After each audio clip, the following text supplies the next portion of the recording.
Oke, selamat malam. Perkenalkan nama saya Rizky Ridwan dengan NIM 4233071. Di sini saya akan menjelaskan langkah-langkah serangan ARP spoofing. Nah, di sini mohon maaf Pak, saya tidak bisa menjelaskan langsung dengan hasil kerja saya karena dari hasil kerja saya banyak error. Terus dari yang menurut saya cari tahu di Google dan di platform lain, menurut Google, device yang saya gunakan tidak mendukung.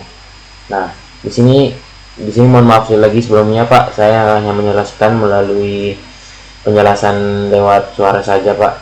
Nah, di sini saya akan melanjutkan penjelasan saya tentang langkah-langkah serangan ARP spoofing. Nah, di sini yang pertama, langkah-langkahnya tuh ada 3 yang saya tahu. Yang pertama tuh ada penyerangan menyadap jaringan. Nah, ini langkah pertama dalam serangan ARP spoofing adalah penyerangan menyadap jaringan, itu untuk menemukan alamat IP dan MAC yang aktif dalam jaringan lokal. Nah, itu dalam jaringan lokal kita. Nah, hal ini dapat menyebabkan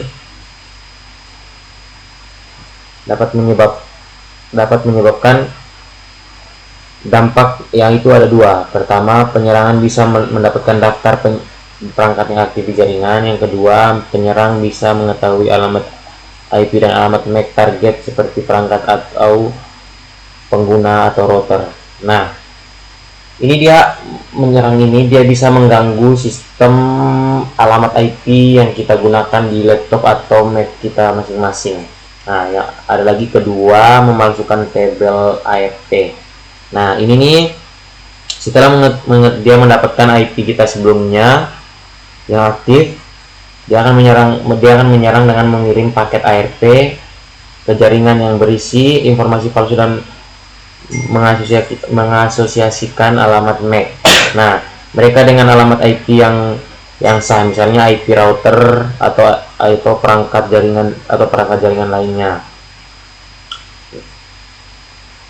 Nah, dampak dari penyerangan ini itu ada 2 juga, yaitu perangkat yang terhubung di jaringan akan mengirimkan data ke alamat MAC penyerang.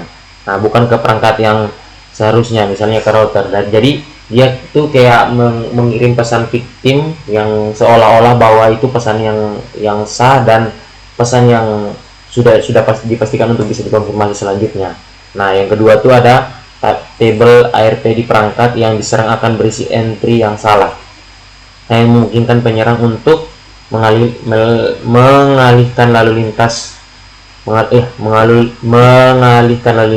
Yang ketiga tuh ada, sebelum kita lanjut yang ketiga, kita akan menjelaskan dulu proses dari poin yang kedua, yaitu memalsukan tabel ARP. Nah, prosesnya itu kita bisa lihat dari penyerangan mengirimkan paket ARP yang menyatakan bahwa alamat IP tertentu, misalnya alamat IP router, sekarang terhubung dengan alamat MAC penyerang. Nah, yang kedua itu alamat ARP palsu ini diterima oleh perangkat yang ada di jaringan tuh, yang kemudian memperbarui tabel ARP mereka untuk mengasosiasikan alamat IP yang sah dengan alamat IP penyerang. Nah, setelah mereka mendapatkan alamat IP kita, mereka akan mengasosiasikan dengan alamat MAC mereka yang mereka gunakan untuk menyerang alamat IP kita. Nah, itu dari poin-poin proses dan dampak dari memasukkan tabel ARP. Yang ketiga, kita masuk ke serangan man in the middle atau MITM. Nah, serangan ini dilakukan dengan sangat mudah. Kalau menurut yang saya tahu, sangat mudah, karena serangan ini tidak hanya memantau lalu lintas, tapi juga dia dapat memodifikasi atau menyuntikkan data ke dalam komunikasi antara 2 perangkat yang berkomunikasi, misalnya antara pengguna dan server. Nah, penyerangan ini nih dia lakukan ketika kita sedang berkomunikasi atau sedang menggunakan antara kita dan server. Nah, dia tuh akan muncul di tengah-tengah kita dengan mengirimkan atau menyuntikkan salah satu data dan dalam komunikasi ke perangkat.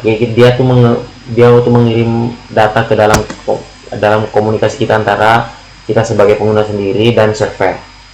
Nah, proses dari serangan ini biasanya penyerangan menyisipkan diri di antara pengguna dan server seperti tadi saya jelaskan sebelumnya, yaitu setelah dia menyusup ke antara pengguna dan server, dia akan seolah-olah mengalihkan lalu lintas melalui dirinya sendiri. Nah, selanjutnya penyerang dapat meneruskan data yang diterima ke perangkat yang sebenarnya setelah memodifikasi atau menyisipkan data sesuai dengan keinginan mereka. Nah, setelah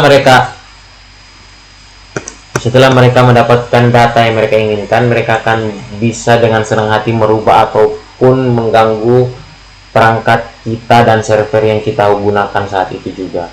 Nah, dampak dari penyerangan ini biasanya pencuriannya informasi sensitif. Nah, dia itu bisa dapat informasi atau data diri atas sandi kita, misalnya ke password ATM atau segala macam yang betul-betul pribadi dan sangat merugikan untuk kita sendiri.